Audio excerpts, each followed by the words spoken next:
Voilà la famille, on parle plus tôt, on vieillit, les savoirs ne mentent pas. Appelez-moi The Game, Gossip DRC News avec Jazz Gavoulou. Hein? On parle plus trop. Presse en ligne, avec intelligence, avec sagesse, tout ça, pas trop de polémique. Ce qui on mélange pas les torsons et les serviettes. Hein? Nous on est serviettes, on ne dépend pas des torchons. Gossip DRC News avec Jazz Gavoulou. De belles interviews, de belles collaborations, de belles images. Parole de Fabregas. Appelez-moi The Game. Gossip DRC News. Les bossés, ah. Amis fidèles internautes et partout où vous nous trouvez dans le monde, c'est un réel plaisir pour moi, Aminata Kassalablanche, de savoir que vous êtes nombreux et connectés à notre chaîne Gossip DRC News. Assalamu alaikum wa rahmatullahi ta'ala wa barakatuh. Nama musulmans sont partout dans le monde, bonjour ou bonsoir. Nama ndikonomiso ba chrétien, donc shalom. Merci beaucoup à mon boss Jazz Gavoulou, merci beaucoup na Guido Radja, beaucoup na Manchester, merci beaucoup na Clarisse na London, merci beaucoup na Begola na Suède, merci beaucoup na Bafan Nanga, ba so balngaka Aminata Kassalablanche naza toujours na mosala ya ono osala bino donc non na ba question ezoya ebele Aminata kende non koluka non ba homme politique wana ba fan nanga na osala toujours mosala pona bino lelo Gossip DRC News ekiti na commune ya Kasavu précisément na Sayo et ko tala moko ya ba candidat député pour découvrir les calamités tout cela par rapport à Makambo par rapport à vitesse c'est Gossip DRC News par rapport à Makambo tomoni toti komona nikoliki awa seni et aussi ko ministère biso liste donc batini sous ba invalider ba candidature na bango donc na yango toza na moi ma question belé nous tomons peut-être que la azana c'est ce qui est parti politique et tout ils a si c'est DCP là donc ils a parti politique tous les plateformes ni de toyeba donc ba perspective d'avenir dans les années donc toi on bébé ya kosolola par rapport au pays à Makambo ya tata mokonzi ya mboka ndenge auti ko la biso dauphin donc dauphin a mis dauphin naie donc donc on bébé ya kosolola ba fan non c'est nga bande ko nyonso partout dans le monde bana Paris bana London bana Chypre bana Hong Kong partout dans le monde beau s'abonner massivement na yango papa j'ai va osama to kusani bonjour maman bonne santé papa. Santé madame. Bandeko ba cher internaute nyonso balimbaeba ozangani aussi présenté. Ngai kombo na ngai ezali monsieur Mudingumba Kibadi Lokman, coordonnateur national ou président national il y a Dynamique des Congolais pour la paix en sigle DCP. Merci beaucoup, monsieur les cantons. Nada sire côté chef na Jazz Gavoulou na Zolanda ayoki kombono. Jazz Gavoulou DCP eli kolobanini. Nga comme na Jazz Gavoulou te. Papa Lukman Mudingumba DCP eli kolobanini. DCP lingi koloba Dynamique des Congolais pour la paix. Dynamique des Congolais pour la paix. Non pas musulman makambo les ala. Makambo nini maman? Ya ba dynamique wana. Pour toi puis ba musulman ko ya ezala ka bala wana. Ba musulman de babanda makambo. Ba musulman na kata parlement bazati. Ba musulman de babanda makambo. So ba musulman bazala kata parlement te. Ba musulman bazala ki pe na parlement. Nga na yebi ba quelques musulmans bazala ki na parlement. Tam susi ko bazate. Na yebi honorable imam Ngoma Abdul azalaki na kati ya parlement. Na yebi honorable Moussa Kalema azalaki na parlement.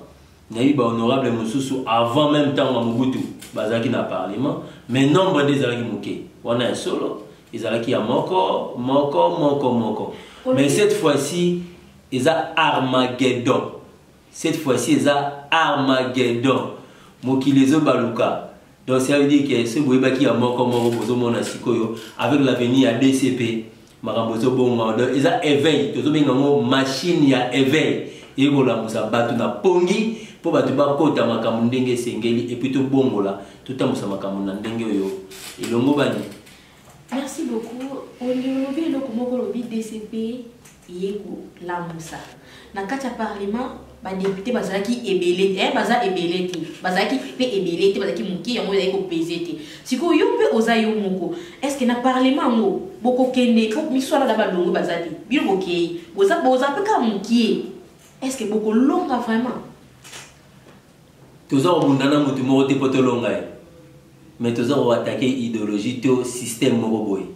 Le problème qui ronge notre pays c'est un système et à mututé et puis na DCP total à mututé ba tu ba fa na ba l'aise juste au un système où ils ont anéantir progrès il y a Congo mais système où on a des problèmes na biso DCP batu bo fa na bino à l'est qui peut mutu mo to ya na film buté na parlement to ya na biso na ngondo te na parlement mais to yé na système ya vigilance système où on a où ils ont ronger Congo système où on a il faut et qu'ils a la bouté musika ninge balobaka bande na biso musu balobaka et que na bisika bikauka DCP et uti wapi et là là qui est la muki et botani mon colonie DCP parce que uti nzambe ndayebi tout mon inspiration yé to la muka to sali comme to sali ce qu'on va placer uti to roye baté parce que oyo to nanga pe nzala yuta wapi na bi place nzala yuta te na yoka akanzala ndepe to yoka ikaka ke non il faut to la muka to la muki to bi place uta te to monika ke faut to la muka.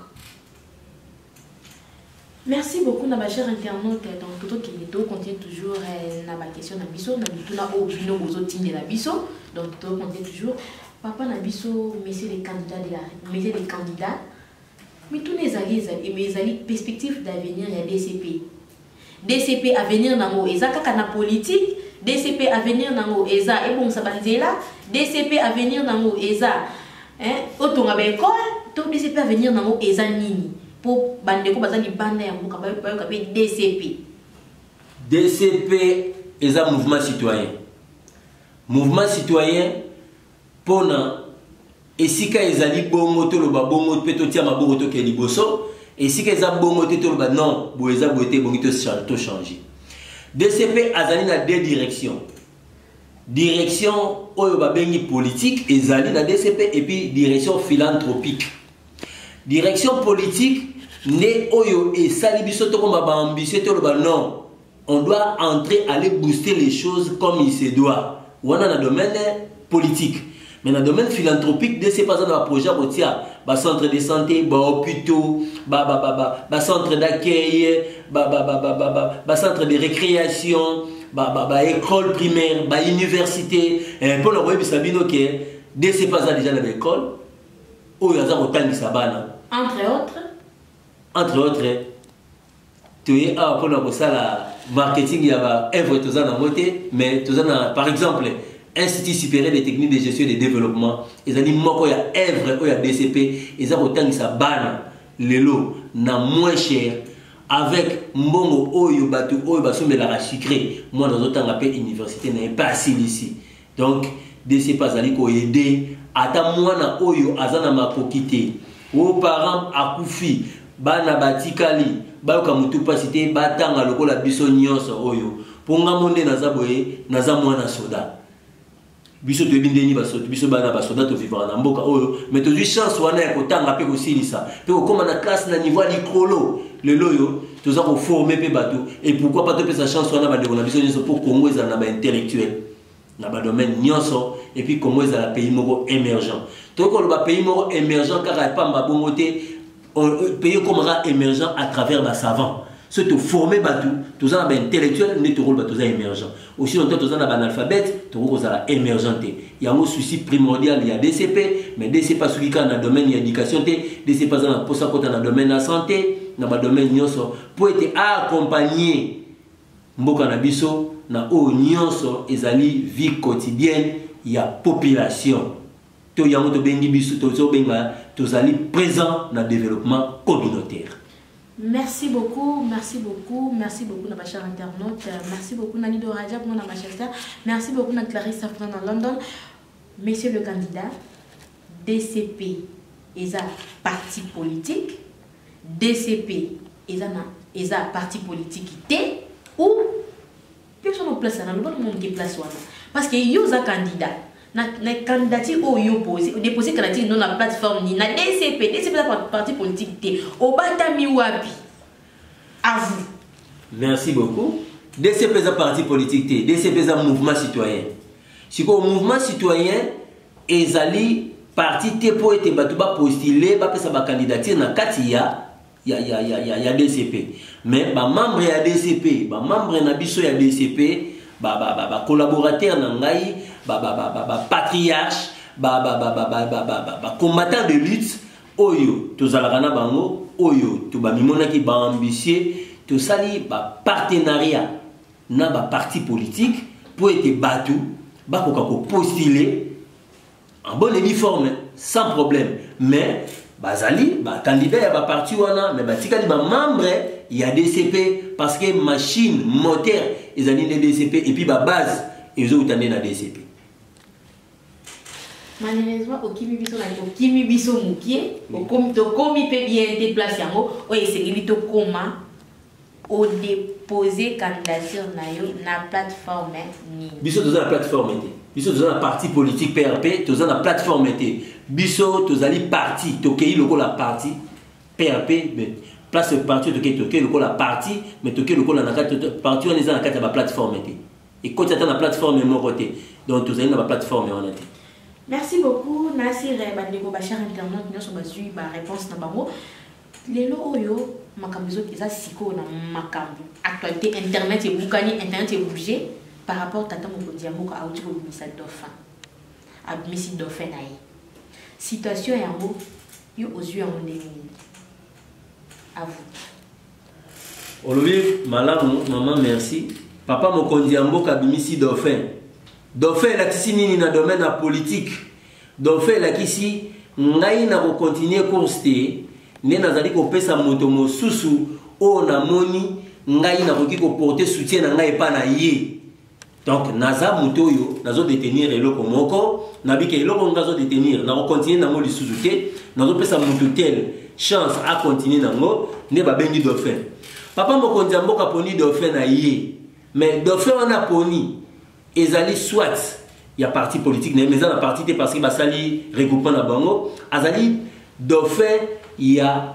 plateforme moko FCC n'est-ce pas mais ba plateforme est belé il y a poni dauphin na ye azali candidat na bango mais ba candidat bazali belé donc ce qui otuninga na moni nini par rapport à ngo na moni ke malamu mingi parce que deuxième mandat ici a poni mutu mususu oyo a continuer ezali eloko moko oyo yako saluer mais pour nakoloba biloko moko oyo ezali lokola spécial il y a rien de spécial parce qu'il n'est pas le seul candidat il y a plein de plateformes nyoso bazana candidat na bango. Merci beaucoup pour la secrétaire monsieur le secrétaire permanent Emmanuel Ramazani Chadari au tata mokonzi mboka donc dauphin na ye bato mususu balobi aza incompétent surtout mito ki mingi euti na opposition balobi nani monsieur le secrétaire permanent Emmanuel Ramazani Chadari aza incompétent yoko ekoloba nini pona yango balobi azali incompétent moi c'est incompétent incompétent vient de la compétence ce babati un cela veut dire nul ça veut dire place aux compétences exaté ce balobi que mutoaza compétent il faut baloba kaza compétent dans le domaine nini to na point nini parce que balobi que mutoaza domaine akoki kozala akoki kokamba mboka oyo te akoki te pourquoi parce que ndenge toyoki na côté ya opposition noté ko yamba pasteur moko aleka action na procédure pasteur on a lobi que monsieur le secrétaire permanent Emmanuel Ramazani Chadari azali ba boîte nyoso eyebi ba boîte nyoso eyebi ba chetemba eyebi en plus azana basi mibale balobi pasteur on a lobi boy alobi madame Aminata nani monsieur le secrétaire Emmanuel Ramazani Chadari a koki kozala te na place wana alobi ke na uti koloba déjà aussi ici koloba te maman yango mwana répondre place wana bien exact parce que ici koloba te alobi malamu akoki kozala te par rapport ya nini olobi incompétence est-ce que kozala na basi ni balé ya une compétence to incompétence aloba za compétent incompétent na nini naza mutu ya parti na bango te pona banda kopesa ba détails mais le ko les a fait moko soulever na ko éclaircir par rapport à compréhension na ngai est-ce que mutu ko kozala incompétent poza na mwasi moko tu poza basi ni balé est-ce que si régime ya mariage ya on des ko qualifier compétence à mutu non ce qui mutu na lobi bongo franchement maman na ebité la moto zo kende pe na makambo ezo senga bata bongo la moto fanda rappel la moto solo la rata mosusu to fani pe plateau moko azoloba pour les problèmes na bino na internet boyambaka batu nengo ya binga boy oyambinga nazoloba ka nga moko il y a pas un autre poids Vous avez posé une question, vous allez répondre. Mais qu'on ait au moins, ça échange, un mec qui éclaircit incompétence, il y a un lobby, na mariage polygamique, il y a un lobby, parce que dans le pays, na biso, mariage polygamique, ils ont reconnu dans la loi, dans biso. Bah, petit biso, cause la polygame, dans mboka na biso. Donc, quelqu'un peut avoir une femme, où ils allaient défendre, ils allaient polyandrie. Mais polygamie, ils ont reconnu. Polygamie, ils ont reconnu dans mboka na biso. Bana nyonso oyo bazali na papa ezala baza basi boni bango nyonso baza mboka na biso zoloba baza na droit héritage ndenge moko. C'est-à-dire quoi? Bazo reconnaître la polygamie, n'est-ce pas? Alors si bazo reconnaître la polygamie, comment okoloba ke mutu wana incompétent pour abali basi mibale? Ceux qui mutu abali basi mibale incompétence yango wana na kasi tam so ngolo na incompétence tam so azana niveau classe T. Tu as un niveau à éviter, on te rôle de compétence. Mais si on a un niveau au bas, c'est pas ça la compétence. Et puis, tu as un bas. Est-ce qu'une personne est obligée d'avoir une femme?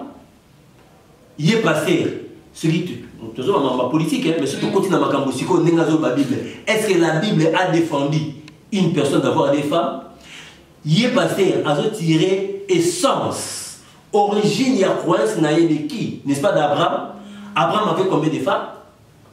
N'est-ce pas que s'il est chrétien, qui dit chrétien? Chrétien, c'est quoi? C'est l'émanence, la descendance. Il y a Israël, n'est-ce pas? Qui est Israël? Israël, c'est Jacob. Et maintenant, Israël a formé les tribus, a formé l'Israël, lui-même Israël, Jacob, a formé cet Israël-là qui a dans la Bible. Avec combien de mamans? C'est pas avec 4 mamans. Avec Léa, avec Rachel, avec la servante de Léa, avec la servante de Rachel. Ça, c'était pas l'incompétence. Jacob était compétent avec 4 femmes, mais une autre personne sera incompétente s'il a des femmes. Des poids de mesure.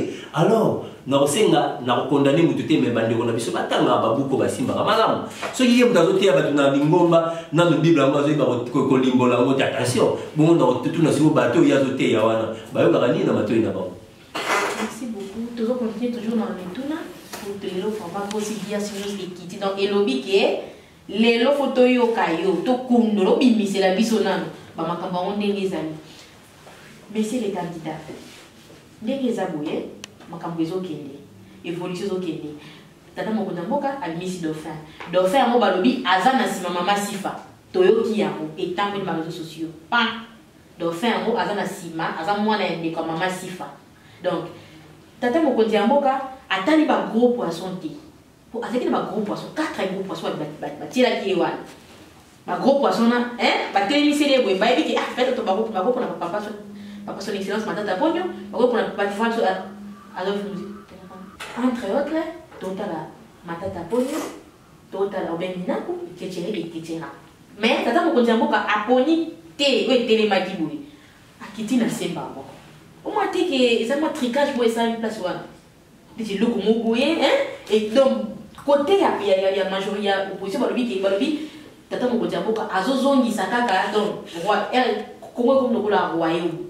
Comme le royaume donc le roi est akiti o wana bimisi azabe mutu oyo ya famille na ye donc famille Kabila donc Kabila toujours ezokende ka section Kabila yo za candidat ko bali kuna nga naza candidat FCCT wani za makamna bango ya FCC bango ne bayebi yango malamu mais ceux qui font nga pesa point de vue na ngai na koloba kaka mukeke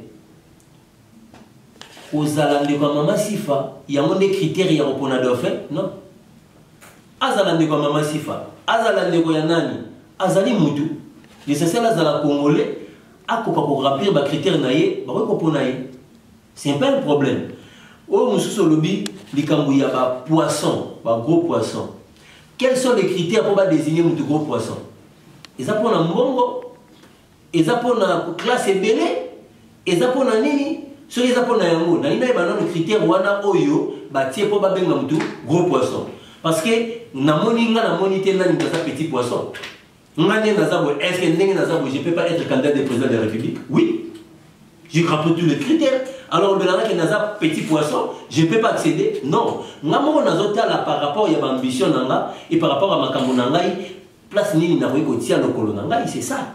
Aïe sera moni qui retient le colonanga na présidence. C'est un problème té. Ils ont ma compétence na quand à CENI, quand à cour constitutionnel, ne pas la qualité. Yo nous avons la compétence t'es disqualifié. Mais soit ça ma compétence na en quoi tu reviens petit poisson? Gros poisson ça la couleur nini? Toi ça la qualité ni. Yo zo panga telle comme ba nationalité. Est-ce que yo eza bien? Pour la nationalité, ils ont bouqué la TV, la radio, internet, ils ont bouqué la nationalité. C'est une azolongola. Azolongola. Yo côté non, oza. Soki bato ba yekolika lingala bazo ba komoda ba zo bima bonga mdeli na mboka. Na ba koko na ndo na ba cimetière papa, ya mama, ya koko, ya ba koko leti, ya ba koko, ya ba koko, ya ba koko. Ba cimetière na oza na Congo. Surtout que dans la bamboka na biso mona ba cimetière ba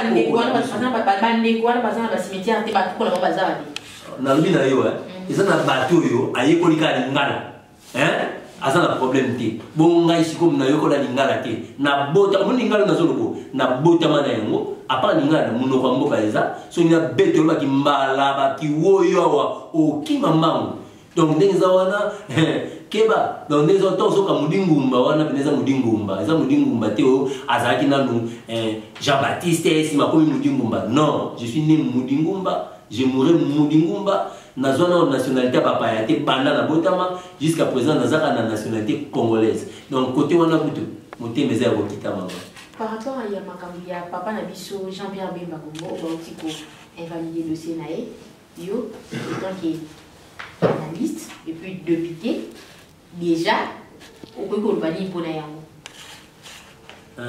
pour un problème il y a papa Jean-Pierre Bemba Gombo que je salue de loin. Je sais qu'il est patriote. En tout cas, Kambouana, ils ont les Kambou délicats. Mais je vous dirai une chose. On a Zoloba, n'a pas eu de sentiment. Moi, je n'aime pas les sentiments. Ça, c'est la DCP. Ceux qui n'ont pas la DCP n'ont pas de sentiment. Tout ce que nous vivons ici provient de loin. Je vais te dire une chose.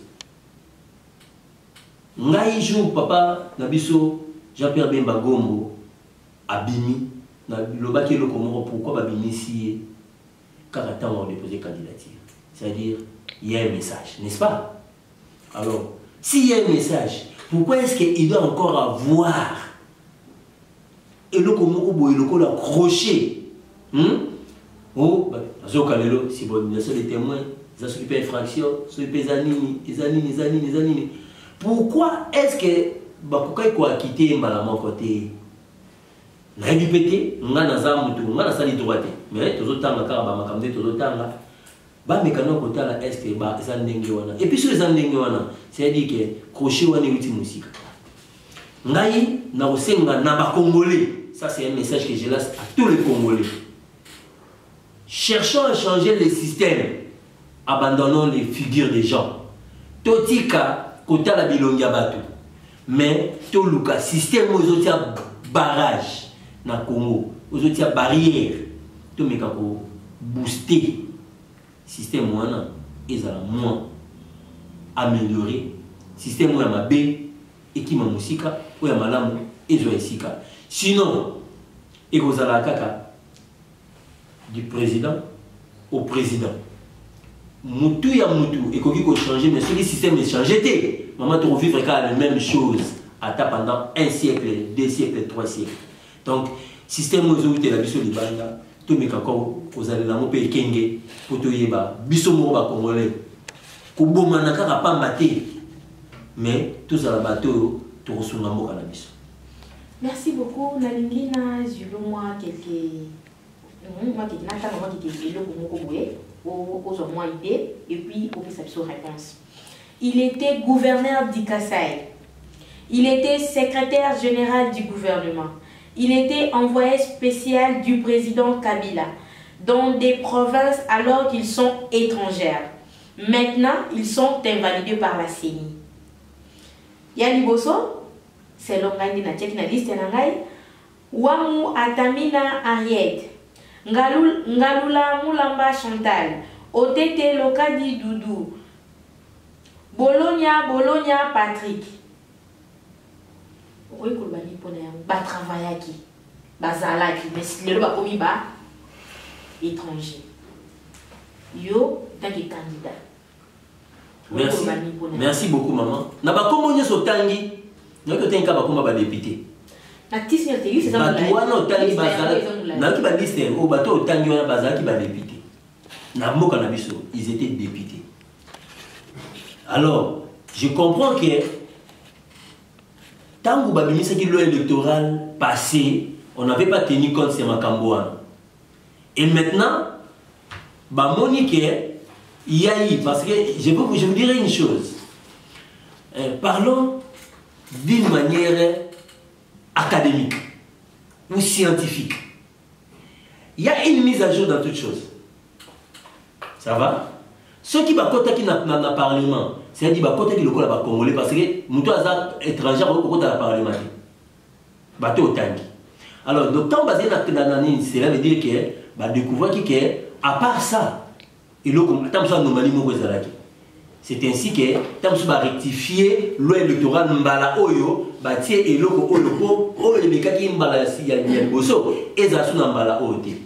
Je vous dirai une chose. Avant que Tokoma na réception à la candidature. Loi électorale n'a le bimara liboso. Et cette loi-là, ce qui est bimi, et babimisi a repos na ngati, babimisi po na yote, mais babimisi na po na mutunye so akozala candidat. Sikoyo, eza lokola filet. Batani filet boy babimisi nye so oleka boy, so kaza munene il faut kangama. So kaza muke a oleka na ye. Sikoyo siko so oleka kimbisi munene okangami. Okoloba ke côté na filet za munene, ezali muke po na yo kangama te. Quand tu as bino, ou tu as la course, tu dois se conformer pour na filer wana. Bande kona biso, ce qui réellement makambone salama et pesa biso pe mayele et que congolais so bimi libanda par exemple d'une nationalité mususu. Alors oye barake, tant ozo na mboka na yo surtout so lingo s'engager pour la cause ya mboka. Il faut renoncer à la nationalité wana pour zo na mboka na yo. On ne peut pas prôner pour l'intérêt d'un pays aussi longtemps on a double nationalité ou on a 3 nationalités. Comme par exemple, le Naza Boy, si on a Naza Congolais, Naza Français au même moment, ça va? Naza joueur, Naza Beta football. Yebisanga Siko joue France na Congo ba Beta Bani, na Beta Wapi et puis na Rotia Bina Poto Nini. Merci.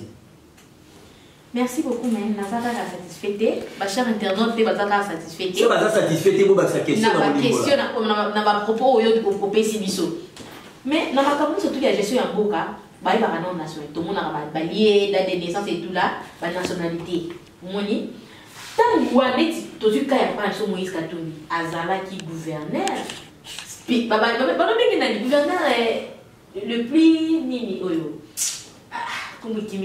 Parce que le gouverneur est le plus supérieur, le plus super ou supérieur là. Parce que bon Moïse a tout les cas qui va gouverner bien sûr. Mais les lots a commis étranger.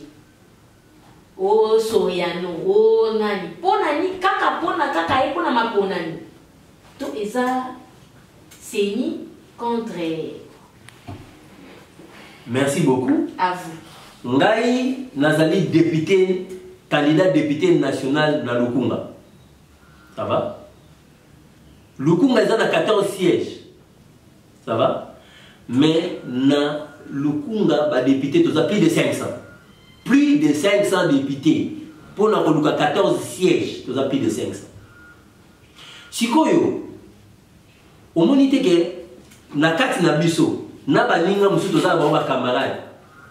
Baninga peut-être aux Arabaninga, mais on peut pas être député dans le Congo. Et ça course. Dans le moment où on a signé Moutuna Moutazotala, nous avons dit à ce nini, à ce Kendi, n'est-ce pas? Alors, nous avons dit à ce Kendi, tout ça, plus de 500 pour 14 sièges. Mais le moment où on est à ce moment où on a dit à moment où on a vrai ou fou.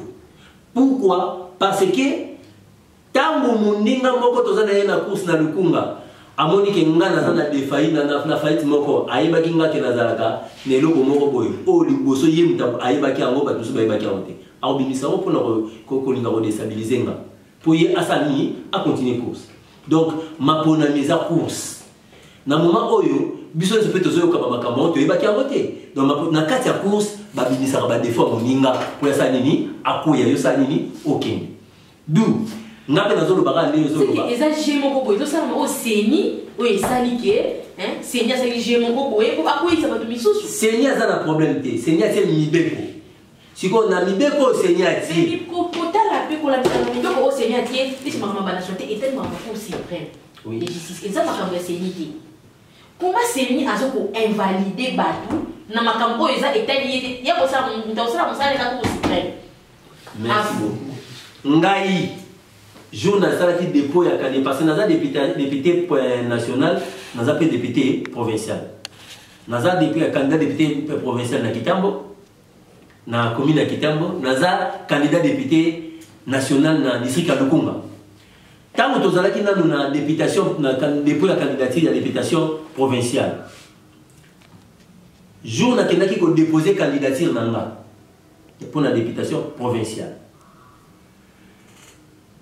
oyebi ke dossier nanga mpe lingai eza rejeté na ndenge nini parce que namemaki attestation de naissance ya kala or seni na mobeko ne ati parce que nga nayebi ke attestation de naissance eza pour la vie so eza attestation de naissance basi baateste oza congolais obotami na Kisasa le tel année tel eza déjà ya bongo mais seni alobi attestation de naissance il faut ezala na validité eleka 3 mois te zomona oyo représenter les cas 3 mois et puis nga na memaki oyo ya kala tant na komi kuna na kuti bato bazo rejeter ba dossier na ko bazeli boso abimi bo nga ya boy mama nazonga mbangu na commune na ke ko salisa ya sika pour se conformer ça dit quoi seni azali muto yo atie déjà organisation oyo etie déjà mobeko na ye yo so lingo kota na seni respecter kakati so balobi ke na ndako na biso avant yo kota lokola ndenge eza wana soki bato mangiste balobi ke avant kota na temple na biso ata oza déjà na porte banda kolongola mapapa mama olata mapapa te bakobenga na oti longola mapapa po biko kepa bakimbangiste tandis que so kepa pasteur nani oyo wana ata olataki soki babinga docteur Martins ata olataki buta Larius kota na yango tina Nicolas Cher place pasteur atelemi kota na sapato na yo ata oteli na sapato no toilette ateli ataki salite kota na yango mais pas bakimbangiste balobi ata sapato no loso nyoka lelo longola isa mobeko mutatie alors to lokola ngala za na posa na za la candidat naza na posa na kota na parlement député national na lobela bana Congo ba initiative on naza na on atia na moi Congo ata à 100% ata muke ezala modifier. Alors il faut na banana parce que c'est conformé pour ba débat ba déclasser ngate pour so ba déclasser nga maye na mope malamu naza nango na ko zo moya ko emettre ngo ke ekufela na mutu bo kasho naza nango force naza pour kobundela ba congolais na kobunda te pour na ozaka na ndako. Alors pour la porte la parlement la bunda et c'est ngena banana ko se conformer na ba loi oyo seni ate po seni ne mudaza arbitre zomono arbitre le lot tozaki na arbitrage na kota na football pour na ten comme arbitre na football tozaki kala toné ko yebake so ki arbitre asi atie penalty ndolo le souté mais le monde qui arbitre atie penalty ba benge yaka ya kotala awa na vidéo ba ça soki boy ya kotala awa arbitre habité ça sur penalty et ça makambo yo respecter ka. Merci beaucoup. Tout comme nous avons presque cochité déjà dans Souka, il y a émission à Bisso. Des bilans il y a 2011 à 2018 pour nos députés. Bilan ils a des bilan ils a des bagina olukani kuna bagina ko sala ni na parlement bagina ko sala ni na parlement bilan za nini na ki baba député ba député musu bagina ba biki ba ko te ko luka ba na mama vivre na éviter so bando kufanza na bando na boni boso ko ni luka ndinga vivre na kata parlement na éviter alors tant mutaki luka ndinga vivre yozo c'est la ni pona bu voter ki batu pour va passer bino t-shirt ou ce t-shirt ko kit o ni so la parlementaire le Congo c'est ça le problème yozo voter mutu ko apesi yo t-shirt ça coûte combien dans 2000 francs. Donc, ils ont voté Moutou pour appeler sur 2000, qui n'a même pas l'intention d'amener à moi, à part moi, il y a Mouké, Azan a voté. Ils ont voté, pas de problème civil. Donc, Batouana, basali oyo bakendaki kosala basali mpe oyo bavotelaki bango bavotaki bango mpo bapesaki ba t-shirt basovotaki bango mpo bapesaki ba 1000 francs yango bavotaki bango donc bavotaki bango te mpo babongisa te bavotaki bango mpona ba 1000 francs alors tika bango basala oyo bazosala lelo oyo tomoni yo odepose candidature na yo soki lelo bavote yo bapesi yo mpe chance bapesaki baninga na porte no otiache bachien méchant croisé komeka kutu te kopusana te ofandi na ndako na mwasi na ona bana na yo bozolia bozoseka na bandeko na yo tomona ba Yusuf Kabamba ofandi na ensemble bino na bureau bozo ba papier botie bozolia bozoseka mutu moko pauvre moko aye wana na se na kota na mona ata de bapengaka bango manani de honorable Lukman Mudingumba na mona ye te kuna parce que baninga no musu basalaki yango baninga no bamizima basalaki yango baninga no misu bamizima basalaki oleki bango na eloko te o basalaki yango oleki bango na eloko te parce que yo zo promettre bango ba o population na nini o promettre bango nini pour aux musulmans faut on gérer bango na courant caméra face à la caméra image YouTube au bon bango courant peut-être ce courant à gérer ba chaîne internet na répondre na va na gérer OK na répondre olobi ke na kozala na basi na nga nazo milia nazo mela na bana nga na staff na ngai otani Yusuf Kabamba otani ba Yasine Mume otani ba Yusuf Kasongo otani ba Abedi Rachid otani batu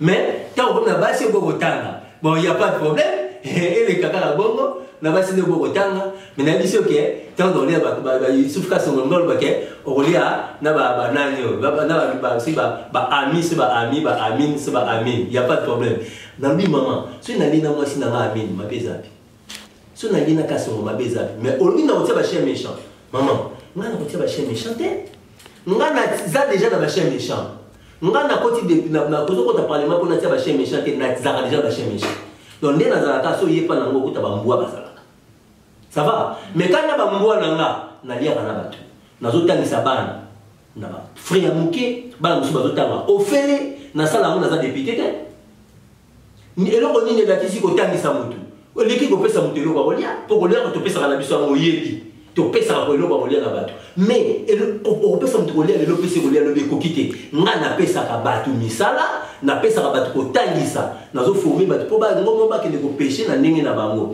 naza na député te mais so na longue na komi député nena otika ko sala na ko continuer ka ko sala ngo mais pona ko lobo na otia ba chien méchant so inga na komi député na ndako na ngo kuti bagarde yeba ngo ke nazara déjà ba garde avant ne nazabo nazana ba maître pour nga mo pe nazana maître mais nazana ba maître ba ko tika te mutu na bango nazo ko évoluer na tambola ka boto na moki quand même les abat mayele mabe boso basali na mabe yo sepela nango makai obike na mboka la biso ne na omisaka mayelo na omisa mayele ah muto ya nga obongisa makamo ba ko sala mabe mabe alors pourquoi pas dans ba chien méchant bazali nazo zela te ba na ko ta parlement pour na ba chien méchant nazana bango mais tant na ko dans parlement na ko continuer ko vivre na batu ndenge na vivre rapport ngai nazo ko ta parlement te pona ke ko lia po lo ko lezaka ko lia ezalaka ya ko pesa pe ba masa ezalaka ya ko sala o ezalaka zomona o pe muke otangisa batu to tangisa rapé oyebi ya malamu to tangisa alors ko sala ba ko œuvre na développement communautaire ko luka développement communautaire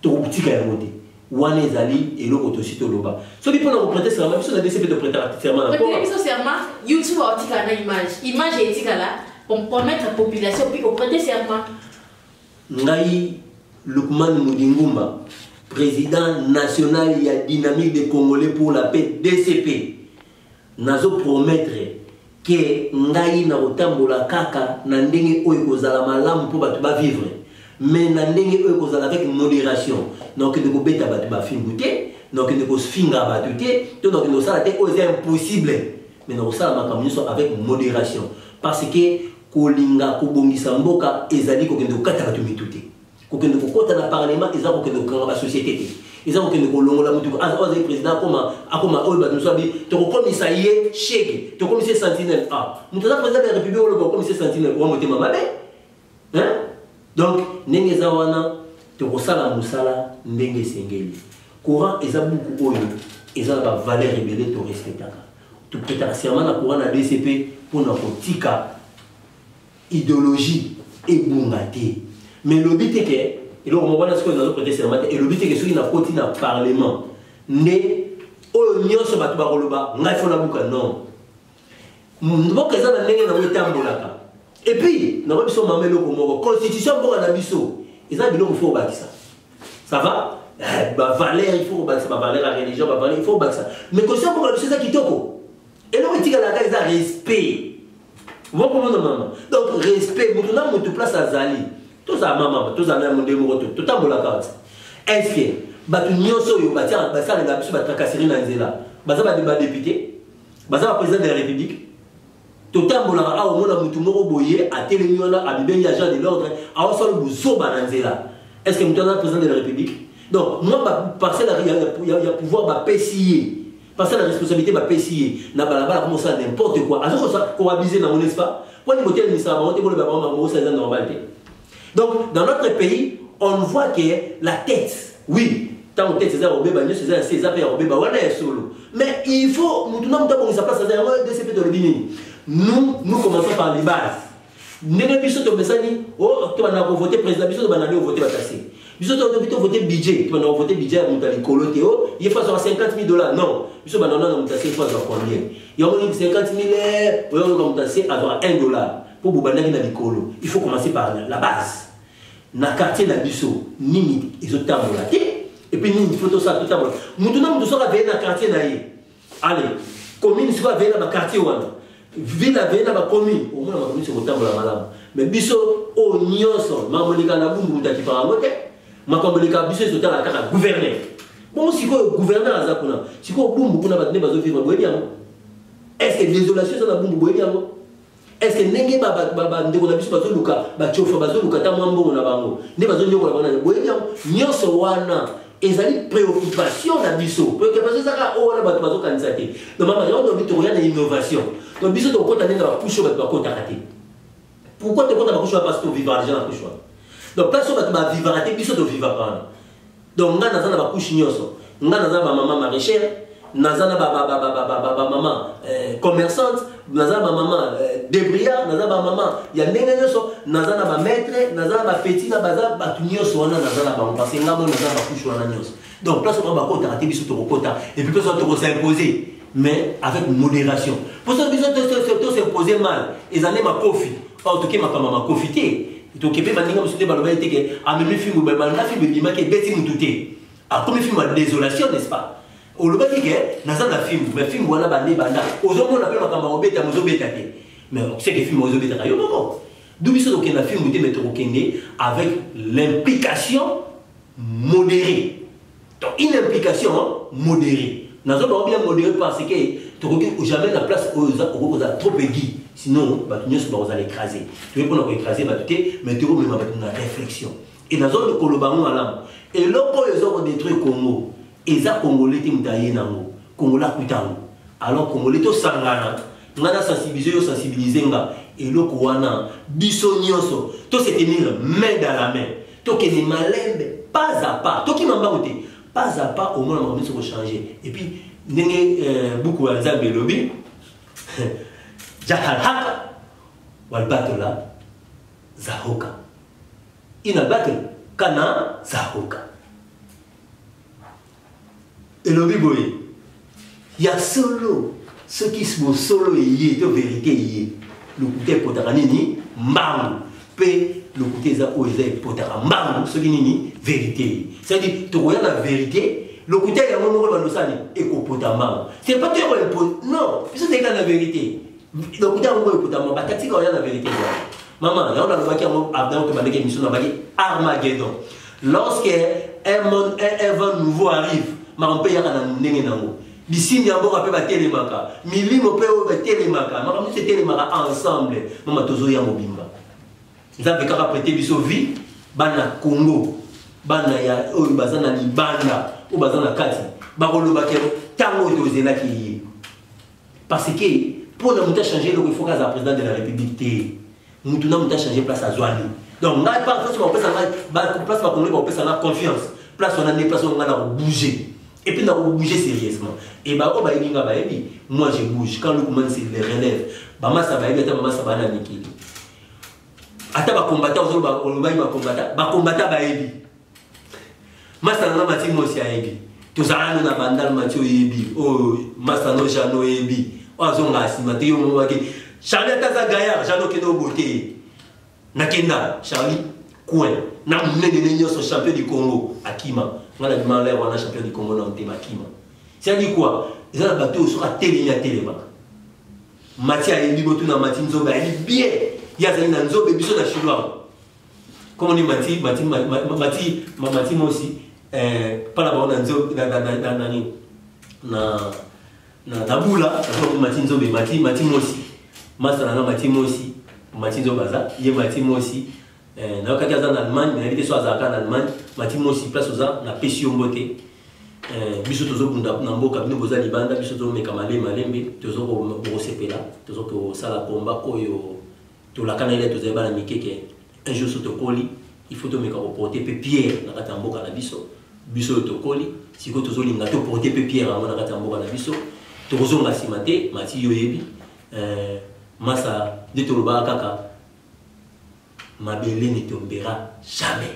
Merci beaucoup ma chère internaute.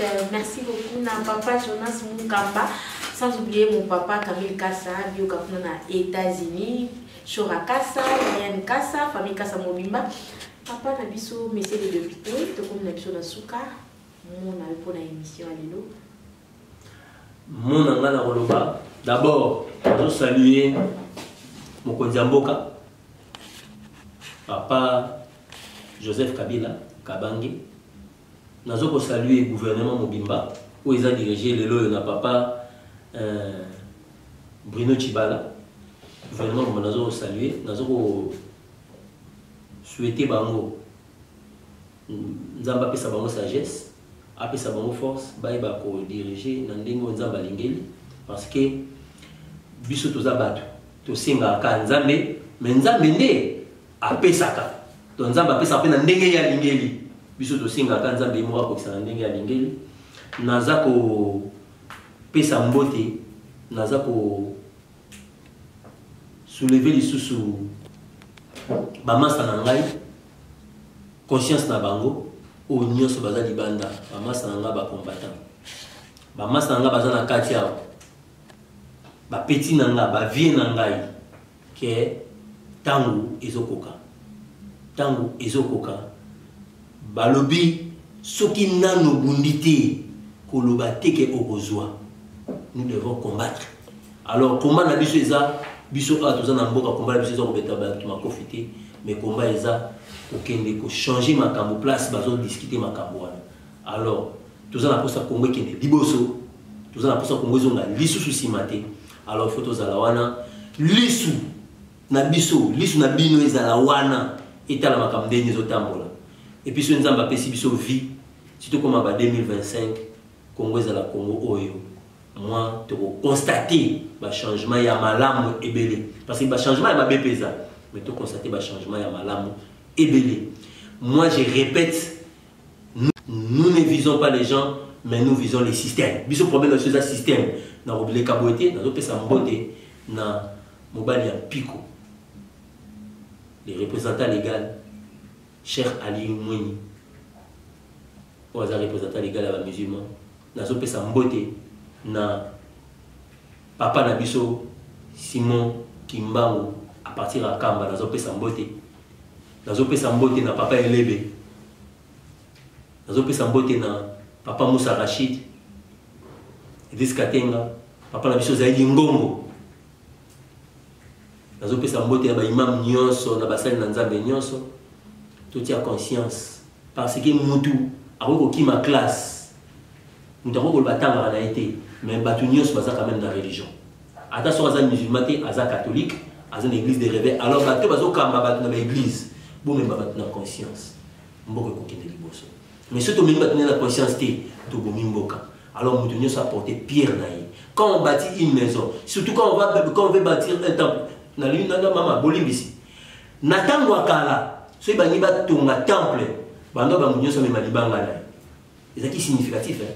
Mais le loyo bat bayi ba yango te. Donc munyo so me malibanga na pour Congo tonga. Kolo bateke, on va faire biso to teka yango. Muna mtoza côté na ye. O Congo to so lemba, o Congo te, munyo so me malibanga na ye, mais d'une manière modérée.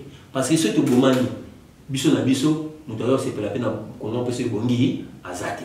Alors tout qu'on est ensemble pour qu'on ait liboso, je salue à la fin tous les Congolais. Au bazana Kisasa, na ba Congo na Bandundu na Okatanga partout na ba province nyos na Kasai na ba Équateur. Bino nyos na zo saluer bino na ba bazali bana moka na Angola, na Paris, na France, na Belgique, consort. Ba pays nyos ba Hollande, tina États-Unis na zo saluer ba Congo. Ko le place nyos bozwani ba Congolais tous ala motema moko to boulé. Otombo la mboka na biso pour moko ekende liboso. So biso to bulango te muta bulango na place na biso azate. To tika biso moko kozonga basima to ko bomba mboka na biso. Na pesi bino nyoso mbote. Bisika nyoso bozwami nzamba sunga bino asunga pe biso toza tozo bunda na kati ete luto na biso na bino toza na ngo besoin to komisa yango tina suka. Merci beaucoup, je vous salue. Merci beaucoup, ma chère internaute. Merci beaucoup, Nali Dohadja, papa Nana Nabil. Merci beaucoup, papa Nana Abakar Kassa et maman Nana Anifa Jodi. Merci beaucoup, papa Nana. Nous aussi, on a partout dans le monde pour s'abonner massivement à la chaîne Nabino, Gossip DRC News. Donc, chaîne Makambo, Awani Baktualité et Outaka Nasus. Donc, Tokutani, à la prochaine actualité. Merci. Voilà la famille, on parle plus tôt, on vieillit, le savoir ne ment pas. Appelez-moi The Game, Gossip DRC News avec Jazz Gavoulou. Hein? On parle plus trop.